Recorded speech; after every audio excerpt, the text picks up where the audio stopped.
국가가 하나님이 지을 때 7번째 이 시리즈는 이제 마지막입니다. 그래서 오늘은 7장 십자가를 높이 들라라는 제목으로 함께 잠시 나누겠습니다. 교회 증언의 절실히 일이 필요했던 그때 정말 교회가 정말 증언해야 된다. 그 책임을 일깨우려고 노력했었던 사람 바로 지난번에 얘기했었던 보네퍼 목사님이라는 분이 있었습니다. 자, 이 목사님이 이렇게 얘기했습니다. 만일 교회가 그리스도라는 위에 바위처럼 굳게 서 있었다면 우리는 교회를 빼앗기지 않았을 것이다. 그런데 그렇기 때문에 교회를 잃어버린 여러분, 우리가 성경을 돌아가서 이 교회를 찾읍시다 라고 얘기를 합니다. 남은 교회들이요, 그렇기 때문에 고백하라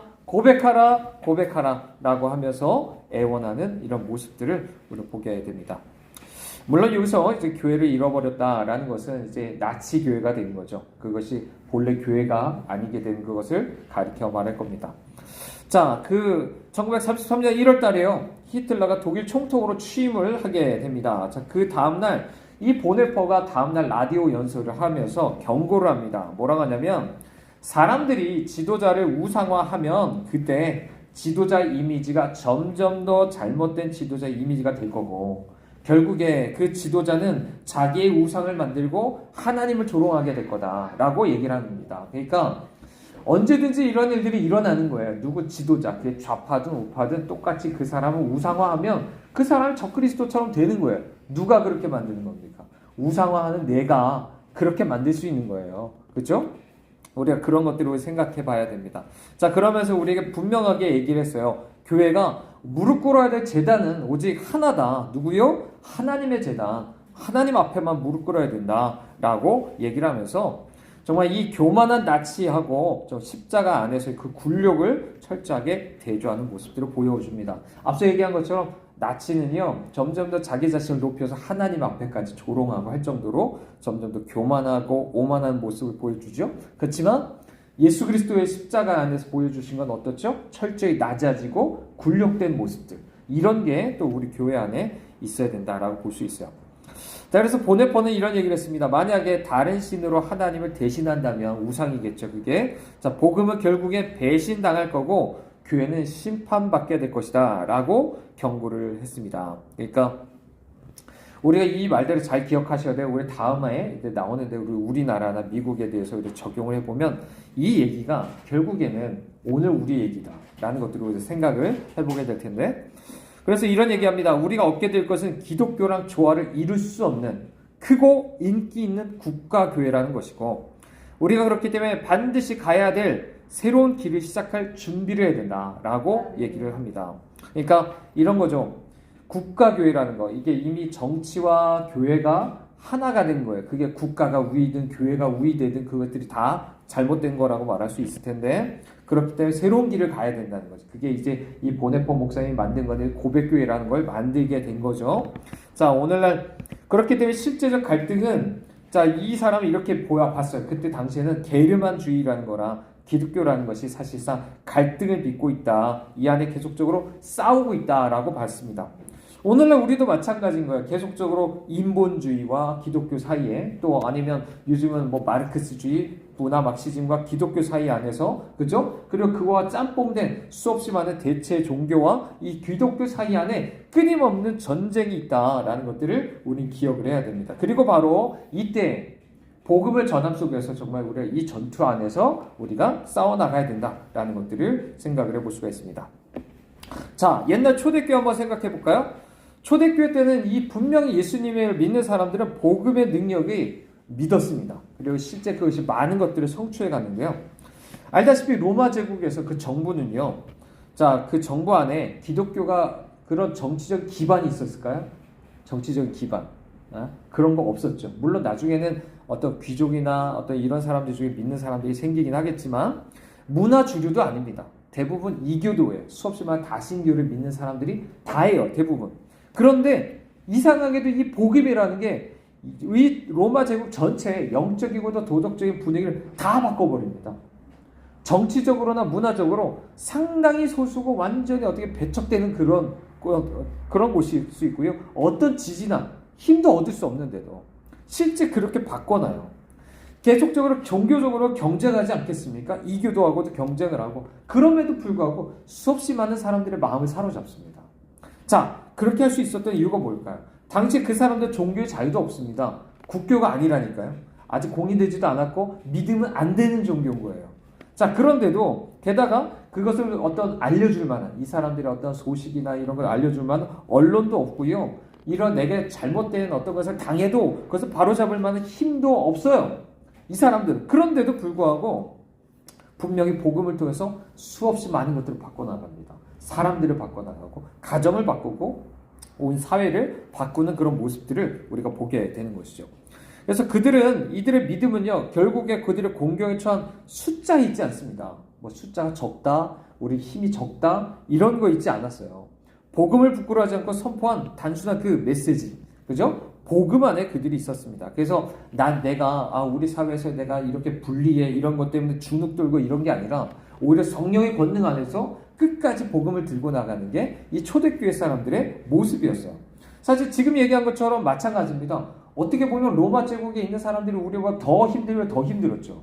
그죠? 우리는 아직 약간은 어쩌면 좀 엄살 부리듯이, 야, 이렇게 되면 어떡하지? 사실 지금까지 너무 많은 걸 누려왔으니까 이런 것들 좀 잃어버릴 거에 대해서 되게 겁내하면서 사실 그 정도까지도 볼 수가 있습니다. 그렇지만 자, 우리는 여전히 많은 것들을 할 수가 있어요. 그죠? 이런 사람들보다. 그런데 우리는 어떻게 나가고 있습니까? 근데도 복음을 붙들고 있는가? 아니면 내가 여전히 마치 내가 뭔가 행할 수 있는 것들, 여전히 내가 힘으로 뭔가 할 수 있는 것들을 붙들고 있는가? 그죠? 그러면서 뭔가 이 세상에서, 야, 우리가 이렇게 수가 많아. 이렇게 큰 힘이 있거든? 건들지 마. 이렇게 말을 하는 게 교회인가? 우리가 조금 생각해 볼 필요가 있는 겁니다. 그래서 우리가 마련할 수 있는 여러 가지 정치적인 어떤 계획들도 있을 수 있어요. 이런 것들이, 야, 이거 좀 바꿔야겠다. 이런 분명 문제가 있어. 이렇게 하면서 계획들을 세우는 것보다 복음 안에서 하나님의 권능이 더욱더 분명히 나타나는 것을 우리는 기억할 수 있어야 됩니다. 자, 그리고 나서 이런 것에 대한 다른 어떤 해결책들, 정치든지 뭐든지 이거 찾는 것에서 혹시나 내가 복음의 능력에 대해서 확신이 없어가지고 내가 그런 것들을 찾아다니는 건 아닌가 우리가 생각해 봐야 돼요. 그리고서 우리는 정말 이 복음의 모든 것이라는 것을 다 정말 이해하고 정말 나는 그걸 확신하고 있는가, 머리로만이 아니라 진짜 내가 그걸 확신하고 있는가 라는 것을 돌이켜 봐야 됩니다.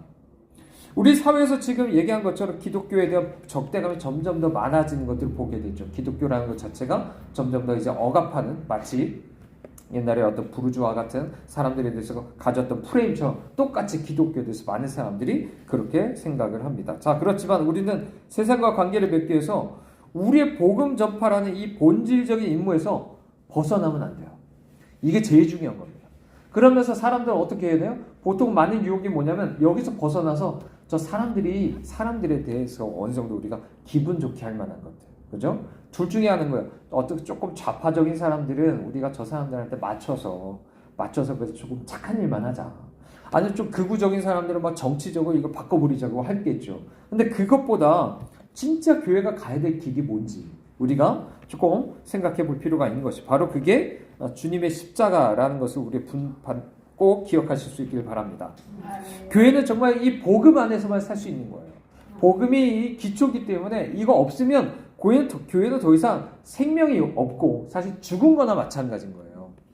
그렇기 때문에 여러 가지 우리가 정치 사회적인 어떤 이런 분위기와 또 그 안에서 상황들 안에서 우리가 그런 것에 대한 큰 부담을 느낀 나머지 우리가 허다한 어떤 문화 충돌 안에서 우리의 복음이 사라질 위험이 있다는 것들도 우리는 생각을 해야 됩니다. 그렇게 하다 보면 많은 사람들이 어떻게 하냐면 문화적으로 정치적으로 뭔가를 우리가 그런 것들을 하려고는 생각하는데 정작 복음을 숨기려고 그래요.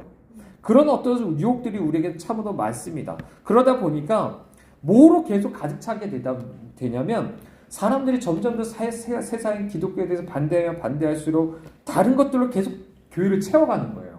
어떻게 해요? 어떻게 채워가냐면 예를 들어 대중심리학, 그죠? 심리학과 관련해서 어떤 사람들 치료, 심리치료, 마음의 치유, 이런 얘기 많이 하고 환경, 그래서 교회에서 똑같이 그런 아젠다 같은 거 갖고 와서, 우리 교회도요, 환경을 생각합니다. 지속 가능한 어떤 걸 합니다. 그래서 우리 교회는요, 이런 거 종이도 안 쓰고요, 이런 거 다 가져오고 해요.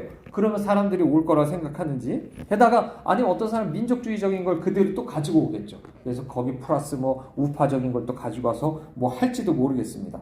그러다 보면 결국에 뭐가 될까요? 결국에 십자가는 그냥 장식품인 거예요. 장식품이지, 교회는 다른 것들을 다 가득 채워져 있는 상황이 되는 거죠. 자, 일부 정치 운동가들은 또 뭐로 채울까요? 계속 정치 개혁하는 어떤 그런 것을 계속 채우려고 하겠죠. 요즘 이런 것들이 좀 강하죠. 심지어 정치하는 사람들이 아닌데도 많은 사람들이 거기 빠져서 그렇게 하고 있는데, 하지만 우리 반드시 생각해야 됩니다. 구원이라는 건 십자가의 복음이 아니라, 이런 어떤, 내가 이번에도 우리가 선거가 있지만 이런 선거에서 누가 뭔가 우리를 지지해 줄 만한 어떤 사람 뽑혀가지고 우리가 좀 자유롭게 되는 그 안에서 구원이 있는 게 아니다라는 것들을 생각해야 됩니다. 아무리 올바른 지도자여도 중요한 건, 하나님은 쉽게 말하면 미국에서 공화당 민주당이지만 우리나라에서 국민의힘 더불어민주당 이렇게 말할 수 있겠죠. 어느 파도 아니에요, 주님은. 그죠? 자, 십자가는 정당의 깃발에 쌓여 있잖아요. 아무리 물론 우리가 그동안 얘기한 것처럼, 자, 어느 정도 어느 정당은 분명 마르크스주의적인 강한 집단이 있어요. 정당이 있어요. 이거는 직접 얘기하진 않지만 우리 이미 아실 겁니다. 그죠? 그렇다고 해서 반대되는 정당이 있어요. 그 정당이 그러면 그것이 다 온전한가? 우리가 그것에 대해서 정말 아까 얘기한 것처럼 뭔가 영합해서 우리 기독교를 뭔가 자유롭게 하는 것을 조금 보호하려고 막 서로 영합을 한다고 생각해 보십시오. 그러면 그 깃발 아래에서 결국에 십자가는 다 또다시 왜곡되게 되어 있어요. 또 숨겨지게 되어 있어요. 그렇기 때문에 우리는 다시 한번 생각해 봐야 됩니다. 옛날부터 이미 복음은요, 수없이 많이 조롱당해 왔어요. 이미 진화론 나왔을 때도 그랬고요. 그죠? 그 이후에도 계속적으로 마르크스주의적인 거 이런 것들, 또 이전부터 아니면 합리주의로부터 시작한 것 때문에 신학적으로도 자유주의가 들어오고 이런 것들 때문에 계속적으로 조롱당해 왔습니다. 자, 근데 오늘날은 어떻죠? 십자가의 복음에 대해서 구원받았다고 하는 사람들조차도 계속 이런 식의 복음에 대해서 계속 무시하는 게 너무나 강하다는 거예요. 여러분 정말 그것에 대해서 정말 확신하십니까? 정말로 교회 안에서도 그걸 가르쳐야 돼요. 물론 우리가 앞서 얘기한 것처럼 우리가 시대를 분별하고 세계관을 분별하는 데 있어서 여러분을 가르치는 데서 여러 가지 말을 할 수가 있어요. 이미 그런 것들에 대한 얘기는 했죠. 하지만 그렇다고 해서 복음에서 벗어나서 그것이 아닌 다른 어떤 그냥 단순히 정치 자체만을 가지고서 그것을 설교하는 거, 그죠? 뉴스를 설교하는 거, 이게 강단을 다 채우고 이렇게 그런 것들이 다 가득 차 있다면 더 이상 교회가 아닐 수 있다는 것들을 다시 한번 우리 생각을 해봐야 됩니다. 자, 그래서 요즘에 뭘 가르치죠? 복음이 아니라 다른 메시지들이 많습니다. 어떤 메시지요? 쉽게 말하면 이런 거예요. 하나님은 당신이 치유되기 원합니다.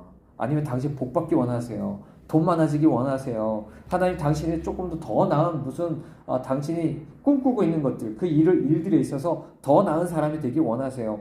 회개 안 해도요, 하나님 당신을 위해서 계신 분입니다. 이런 얘기들, 그렇죠? 아니면 기독교의 메시지 십자가가 아니라요, 우리 공동체를 함께 사는 거예요. 화합해서 사는 겁니다. 이런 메시지를 주는 거예요. 이런 거는 근데 십자가를 대신하고 있는 잘못된 거라는 것을 다시 한번 우리 생각을 해야 되죠. 자, 결국에 다시 한번 우리 십자가로 돌아가는 것들이 정말 중요한 것입니다. 자, 마지막에 우리 헬무트 틸리케라는 목사님이, 이분은 독일 목사님이에요. 나치 독일에 있었던 분인데, 이분은 자기 이 나라 안에 이런 일들이 일어날 일들에 대해서 그 의미를 이렇게 설교했습니다. 우리가라는 건 교회죠. 교회가 결국 주님의 십자가를 걷어찼기 때문에 이 나라가 마땅히 받아야 될 것을 얻은 거다라고 얘기한 거예요. 그러니까 그동안 교회가 십자가를 찾기 때문에 지금 이렇게 온 건데, 또다시 십자가를 차고 있는 꼴이 되면 안 된다는 거죠. 이해되시죠? 그렇기 때문에 또 이렇게 얘기합니다. 그리스도의 십자가가 무시되어서 교회가 독일의 군국주의에 눈이 멀었다.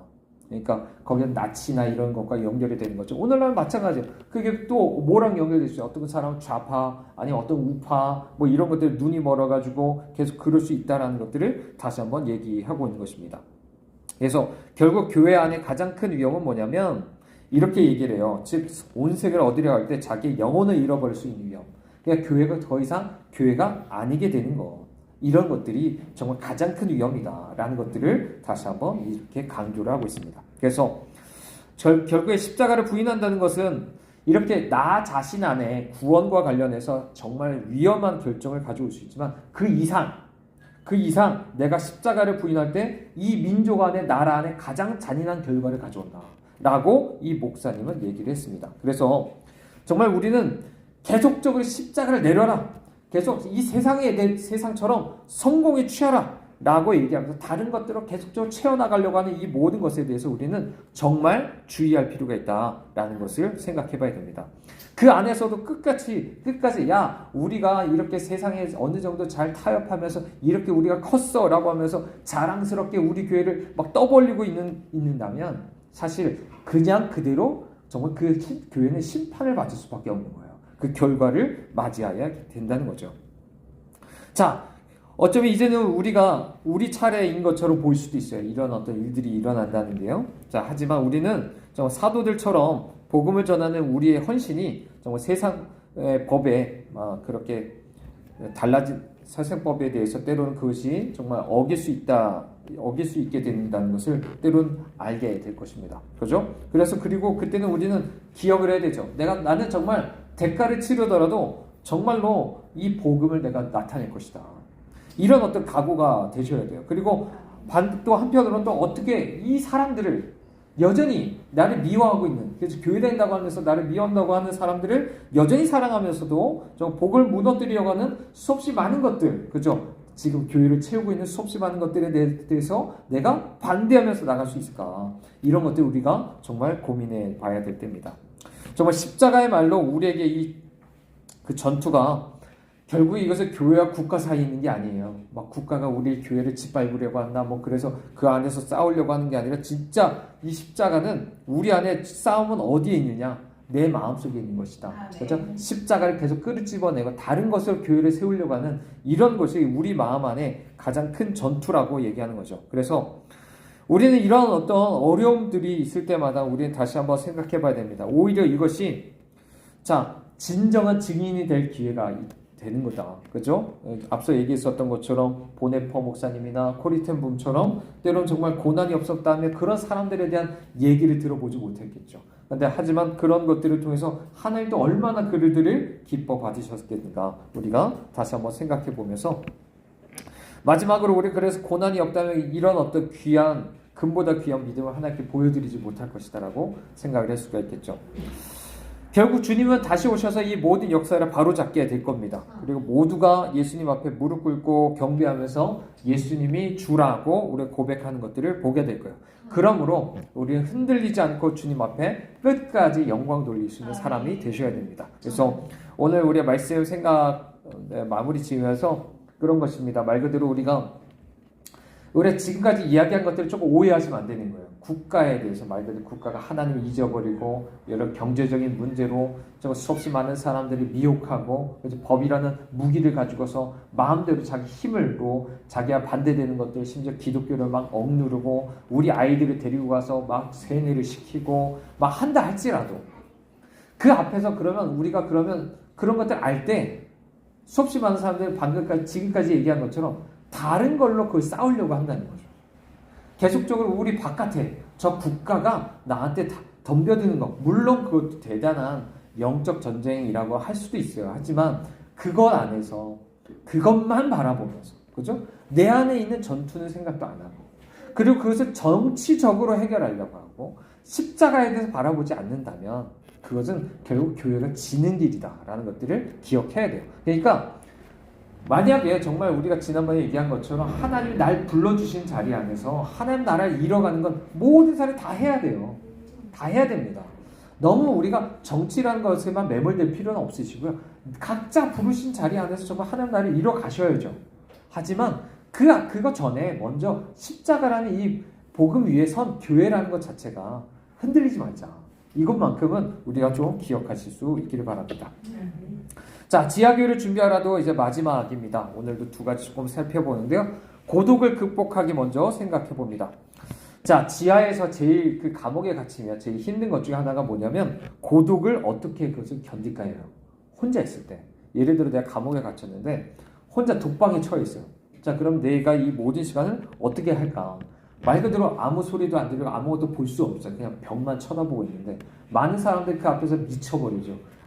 막 그런 사람들 미쳐버릴 수도 있어요. 그렇기 때문에 우리 평상시에 하나님과의 독대하는 그런 연습들, 그죠? 이런 것들이 되게 필요한 거. 혼자서 머물 수 있는 것들. 이런 것들이 필요해요. 너무 사람들 쫓아다니고 막 이렇게 저녁 혼자 있는 것들 못 견디고 이러시면 안 돼요. 그러면 말 그대로 그것 자체가 이런 시기 앞에서 다 내 자신 무너지게 만드는 겁니다. 무너지게 돼요. 그래서 자, 이분은 이런 얘기를 했어요. 자, 이분의 직접적인 증언이죠. 자기는 밤에 잠을 자지 않았대. 오히려 낮에 잠을 잤는데 오히려 그 시간에 뭘 하냐면 오히려 기도를 했답니다. 반대로 기도를 했대요. 보통 이제 밤에 사탄의 힘이 주로 그때 이제 발휘된다 이렇게 생각하는 거 안에서 기도를 많이 했는데 어떻게 하냐면 이런 거죠. 우선 기도를 해서 전 세계를 두루 다니면서 마치 모든 나라에 기도하는 겁니다. 자, 보통 잠자는 걸 한 7, 8시간이라고 생각하잖아요. 그러면 7, 8시간 동안 뭘 할까? 한번 생각해 보세요. 여러분도. 만약에 이 시간 동안에 전 세계를 다 도는 겁니다. 전 세계. 내가 아는 사람들로부터 시작해서 모든 마을과 모든 도시와 나라와 그런 걸 하나하나 생각하면서 다 기도하는 거예요. 자, 그렇게 기도하면서 또한 성경 말씀도 우리가 또 읽을 수도 있겠죠? 근데 성경 말씀은 직접 이것을 우리가 받을 수 있다면 읽을 수 있겠지만 받지 못한다면 어떻게 되냐면 이 머릿속에 있는 성경을 읽어야 돼요. 그러면 이미 그것은 암송이 되어 있어야 되는 겁니다. 암송이 안 되어 있으면 말씀을 더 이상 내가 읽을 것도 없고 묵상할 것도 없겠죠. 그렇기 때문에 자, 우리가 기본적으로 이런 것들을 생각해 보셔야 됩니다. 지금 말씀 안에서 우리가 계속적으로 우리가 그런 것들 끄집어내서 묵상할 수 있는 것들 이런 것들 정말 평상시에 준비가 되셔야 돼요.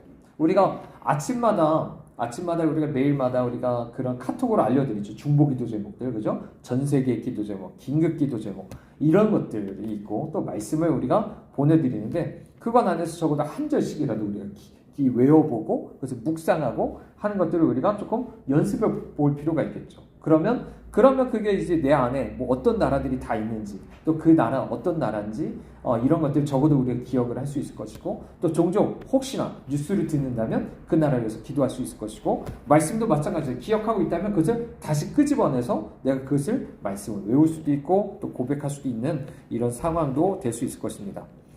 그 외에도 이 사람들은 뭐 책을 쓰기도 하고 또 아니면 가족들을 생각하고 때로는 좀 어쩌면 미친 사람처럼 혼자 농담도 하면서 아니면 빵 조각으로 체스를 혼자 만들어 두기도 하고 뭐 했다고 얘기를 하고 있습니다.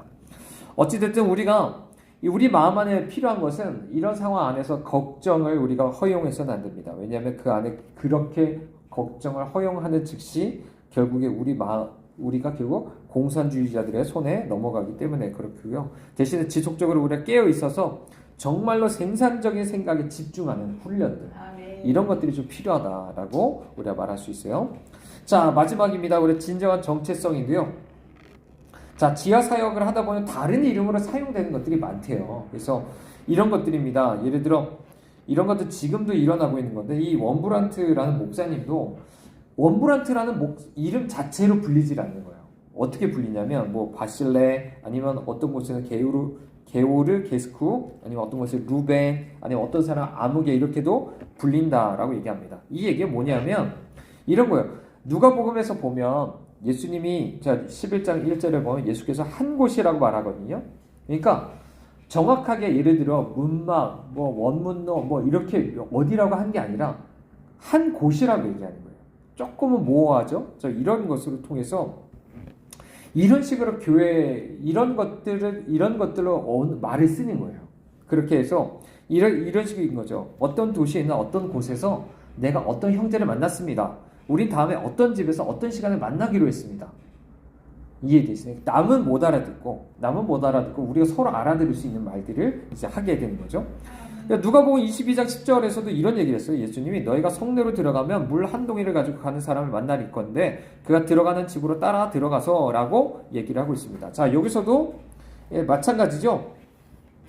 자, 마치 이와 같이 이렇게 얘기하는 거예요. 예를 들어 우리가 지하교회 예배를 드리러 간다라고 생각해 보십시오. 그러면 누가 밀고자 할지 모르잖아요.